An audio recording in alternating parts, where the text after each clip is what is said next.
Welcome back clean news. चलिए देखते हैं उत्तर प्रदेश की 25 फटाफट बड़ी खबरों को। इससे पहले आप यूपी के किस जिले से न्यूज को देख रहे हैं हमें कमेंट बॉक्स में जरूर बताइए।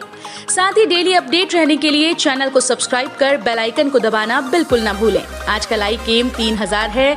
उम्मीद करते हैं आप इसे जरूर पूरा करेंगे। योगी राज में घट गई यूपी की जीडीपी, बेरोजगारी 2.5 गुना से भी ज्यादा बढ़ी। उत्तर प्रदेश में अगले साल होने वाले विधानसभा चुनाव की सुगबुगाहट के बीच राज्य की योगी सरकार की नीतियां और कामकाज की चर्चा और समीक्षा हो रही है। आंकड़ों पर नजर डालें तो साल 2017 में योगी आदित्यनाथ के यूपी की गद्दी संभालने के बाद एक तरफ राज्य की जीडीपी में गिरावट आई तो दूसरी तरफ शहरी और ग्रामीण दोनों इलाकों में बेरोजगारी भी बढ़ी। कोरोना ने किया अनाथ, गोरखपुर के 157 बच्चों को मिलेगा बाल सेवा योजना का सहारा। गोरखपुर के जिला प्रोबेशन अधिकारी ने सर्वे कराकर कोरोना महामारी से अनाथ हुए 157 बच्चों को चिन्हित किया है। इन सभी को मुख्यमंत्री बाल सेवा योजना के तहत लाभ मिलेगा। कोरोना महामारी के दौरान अपने अभिभावकों को खोने वाले बच्चों के लिए मुख्यमंत्री ने बाल सेवा योजना के तहत सहारा देने का ऐलान किया। सीएम के इस ऐलान के बाद प्रदेश के सभी जिलों के अधिकारी कोरोना से बेसहारा हुए बच्चों को सर्च कर रहे हैं। गोरखपुर के जिला प्रोबेशन अधिकारी ने सर्वे कराकर कोरोना महामारी से अनाथ हुए 157 बच्चों को चिन्हित किया है। यूपी सरकार का युवाओं को बड़ा तोहफा, दिसंबर तक 1 लाख सरकारी नौकरी देने का लक्ष्य। उत्तर प्रदेश में सरकारी नौकरी की तैयारी कर रहे युवाओं को राज्य सरकार का बड़ा तोहफा मिलने वाला है। कोविड-19 महामारी की दूसरी लहर के कमजोर होने के साथ मुख्यमंत्री योगी आदित्यनाथ ने राज्य में आर्थिक गतिविधियों को गति देने और मिशन रोजगार को फिर से शुरू करने के निर्देश दिए। इस संबंध में मुख्यमंत्री योगी आदित्यनाथ कार्यालय के ऑफिशियल ट्विटर हैंडल से जानकारी दी गई, जिसमें एक अखबार की रिपोर्ट को भी साझा किया गया। 50 रुपए लीटर तक सस्ते हो जाएंगे खाद्य तेल। जब खाद्य तेल महंगा होना शुरू हुआ तो इससे जुड़ी सारी वजह एक साथ सामने आने लगी थी, लेकिन शायद अब खाद्य तेलों के अच्छे दिन आ गए। इसकी एक बड़ी वजह ये भी है कि एक बार फिर से तेल को सस्ता करने वाले कारण एक साथ सामने आने लगे हैं। यही वजह है कि खाद्य तेलों पर बीते 4 दिन में 15% की कमी नजर आने लगी। इन्हीं में से एक सबसे बड़े कारण पर मंगलवार को अमेरिका में फैसला लिया जा सकता है। इसके बाद खाद्य तेल 40 से 50 रुपए लीटर तक सस्ते होने की चर्चा भी जोर पकड़ने लगी है। अगले माह बदल जाएगी गोलघर की सूरत, नहीं दिखेंगे बिजली के तार। गोलघर में अगले महीने से बिजली के तार नहीं दिखेंगे। अंडरग्राउंड केबल से बिजली की आपूर्ति शुरू हो जाएगी। इसके लिए कॉम्पैक्ट ट्रांसफार्मर लगने लगे हैं। 5 ट्रांसफार्मरों से ट्रायल के तौर पर आपूर्ति दी जा रही है। गोरखनाथ क्षेत्र में 8 कॉम्पैक्ट ट्रांसफार्मर से आपूर्ति दी जा रही है। शहर की हृदय स्थली कही जाने वाले गोलघर के सुंदरीकरण का काम कोरोना संक्रमण के कारण कुछ धीमा हो गया था। बिजली निगम ने ज्यादातर स्थानों पर अंडरग्राउंड केबल बिछाकर बॉक्स लगा दिए थे, लेकिन आपूर्ति नहीं शुरू हो पा रही थी। अयोध्या में 400 करोड़ से बस स्टेशन और लखनऊ में 297 करोड़ से लागत से बनेगा एसटीपी।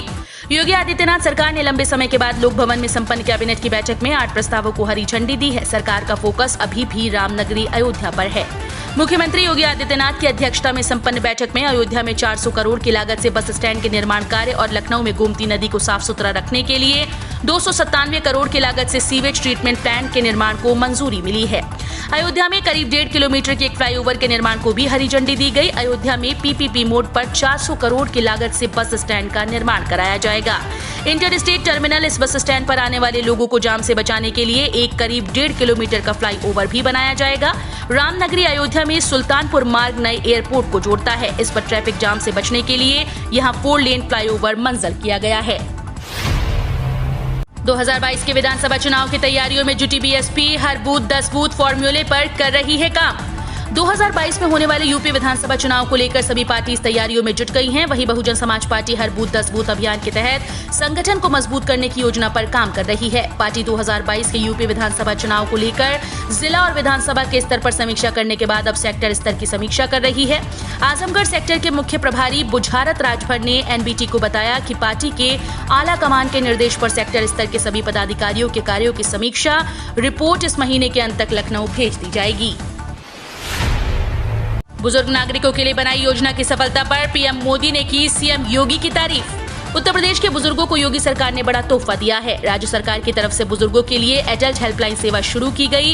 ये सेवा सुबह 8 बजे से रात 8 बजे तक चालू रहेगी। इस हेल्पलाइन के जरिए कोरोना समेत दूसरी स्वास्थ्य समस्याओं से जूझ रहे बुजुर्गों को तत्काल सहायता पहुंचाई जाएगी। सीएम योगी की इस पहल का पीएम मोदी ने स्वागत किया। पीएम मोदी ने ट्वीट करते हुए इसे सराहनीय कदम बताया। यूनिवर्सिटीज में कब से शुरू होगा नया सेशन, कब आएंगे रिजल्ट, यूपी सरकार ने बताया शेड्यूल। उत्तर प्रदेश की यूनिवर्सिटी और कॉलेजेस में पढ़ने वाले स्टूडेंट्स का रिजल्ट और नए सेशन का इंतजार खत्म होने वाला है। उत्तर प्रदेश सरकार ने राज्य के सभी विश्वविद्यालयों व कॉलेजेस के लिए नए शैक्षणिक सत्र की घोषणा कर दी। साथ ही रिजल्ट्स को लेकर भी आदेश दिए गए हैं। अधिकारियों के साथ बैठक के बाद उत्तर प्रदेश के मुख्यमंत्री योगी आदित्यनाथ ने राज्य के सभी शिक्षण संस्थानों को 31 अगस्त 2021 तक रिजल्ट्स जारी करने का निर्देश दिया है। अनुप्रिया पटेल के नेतृत्व वाले अपना दल ने बीजेपी को यूपी में गठबंधन जारी रखने का भरोसा दिया।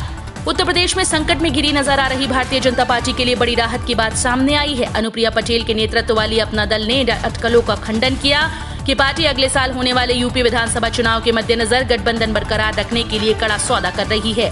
अपना दल 2014 के लोकसभा चुनाव से भाजपा की सहयोगी रही है। अपना दल के कार्यकारी अध्यक्ष और अनुप्रिया पटेल के पति आशीष सिंह पटेल ने कहा, हमने भाजपा के सामने कोई मांग नहीं रखी, हम आगामी यूपी चुनाव में भाजपा के साथ मिलकर लड़ेंगे।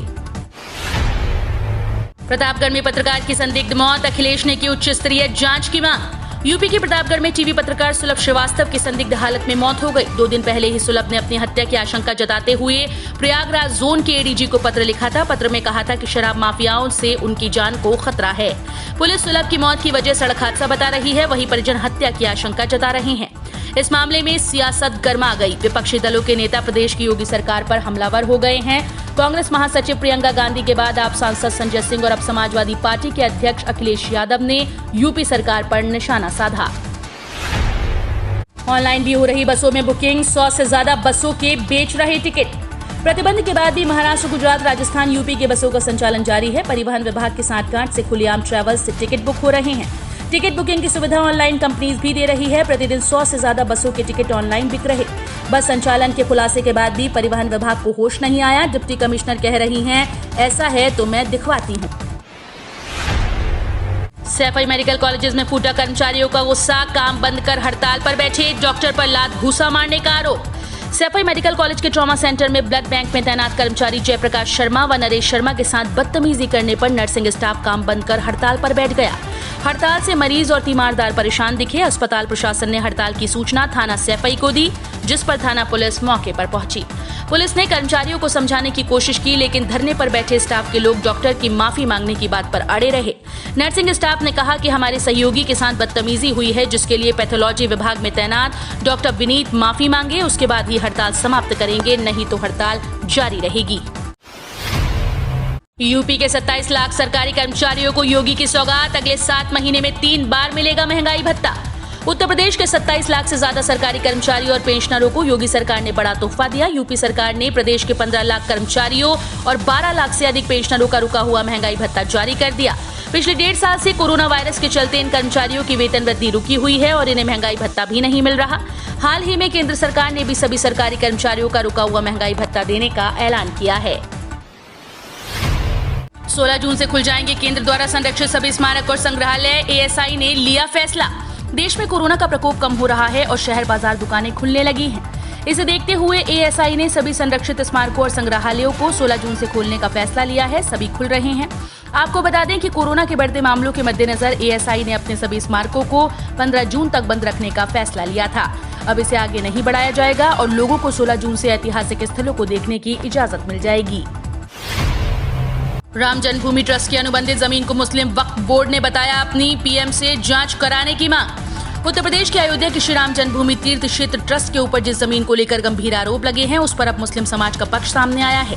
दावा किया जा रहा है कि वर्ष 2017 से पहले उपरोक्त जमीन मुस्लिम वक्फ बोर्ड की थी, जिस पर मुस्लिम समाज के ही कुछ लोगों ने विरासत के आधार पर अपना नाम चलाया और फिर 2017 में वार्षिक जमीन हरीश पाठक और कुसुम पाठक के नाम बेनामा हुआ। इस पर पूरे विवाद में वक्फ बोर्ड की तरफ से कमिश्नर की अदालत में आपत्ति लगाई गई थी, जिसके बावजूद संपत्ति का बेनामा कुसुम पाठक और हरीश पाठक के पक्ष में हुआ। यूपी में लॉकडाउन हटते ही भवन निर्माण सामग्री की कीमतों में उछाल, जानिए किसमें कितनी हुई वृद्धि। लॉकडाउन खुलते ही भवन निर्माण सामग्री की कीमतों ने रफ्तार पकड़ ली। मोरंग, बालू, सरिया और सीमेंट के दाम में उछाल आया है। कारोबारी कहते हैं कि लंबे समय से बंद चल रहा भवन निर्माण का काम शुरू होते ही कंपनीज ने 4 से 5 हजार रुपए प्रति टन का इजाफा किया। पहले जो सरिया 55,000 से 56,000 रुपए प्रति टन था, वो अब 60,000 रुपए टन हो गया। सीमेंट कंपनीज ने भी 10 रुपए बोरी का इजाफा किया। इसके अलावा मोरंग ने 15,000 रुपए प्रति 1000 घनफीट की तेजी आई। बालू की कीमतों में उछाल है। ओवैसी ने भारत की कोरोना विशेषज्ञता को साझा करने के पीएम मोदी के ऑफर पर उठाए सवाल। AIMIM प्रमुख असदुद्दीन ओवैसी ने सोमवार को भारत के कोरोना विशेषज्ञता को दुनिया के साथ साझा करने के पीएम मोदी के प्रस्ताव पर सवाल किया है कि वो विशेषज्ञता क्या है। ओवैसी ने मोदी सरकार की कोविड-19 की विफलताओं को सूचीबद्ध करते हुए पीएम मोदी पर नागरिकों के ऑक्सीजन के लिए हांफने के दौरान समय बर्बाद करने, अप्रभावी होने और हमारे टीके बेचने का आरोप लगाया। बता दें कि पीएम मोदी ने सप्ताहांत के दौरान G7 शिखर सम्मेलन को संबोधित किया था, जिसमें जलवायु एक्शन, कोरोना प्रबंधन और भविष्य की महामारियों के खिलाफ भारत की उपलब्धियों पर प्रकाश डाला गया। राहुल गांधी का केंद्र पर फिर हमला, बोले प्राइवेटाइजेशन से नहीं NYAY से होगा गरीबों का भला। कांग्रेस के वरिष्ठ नेता और सांसद राहुल गांधी ने प्राइवेटाइजेशन को लेकर एक बार फिर केंद्र सरकार पर हमला बोला।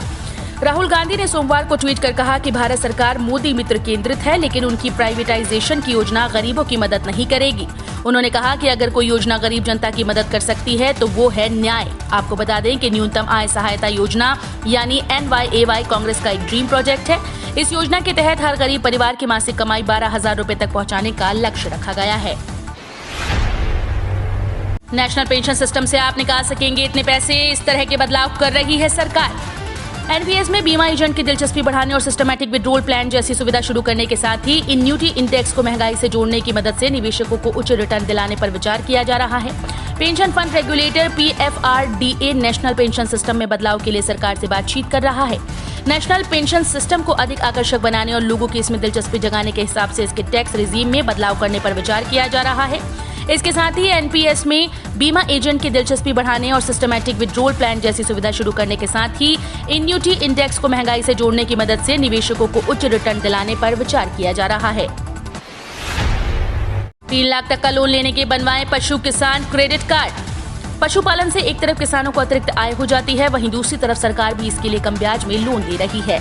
ऐसे में पशुपालकों के लिए पशु किसान क्रेडिट कार्ड बेहद फायदेमंद हो सकता है। दरअसल हरियाणा सरकार पशु किसान क्रेडिट कार्ड के जरिए लोन लेने की सुविधा प्रदान कर रही है। हाल ही में राज्य के कृषि मंत्री JP दलाल ने बताया कि इस योजना का अब तक बिना जोत वाले 56,000 किसान लाभ ले चुके हैं।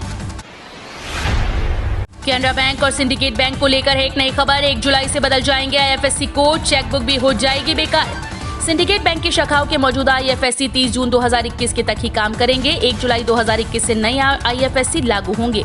सिंडिकेट बैंक का 1 अप्रैल 2020 से कैनरा बैंक में विलय हो चुका है। अब सिंडिकेट बैंक की सभी शाखाएं कैनरा बैंक की शाखाओं के तौर पर काम कर रही हैं।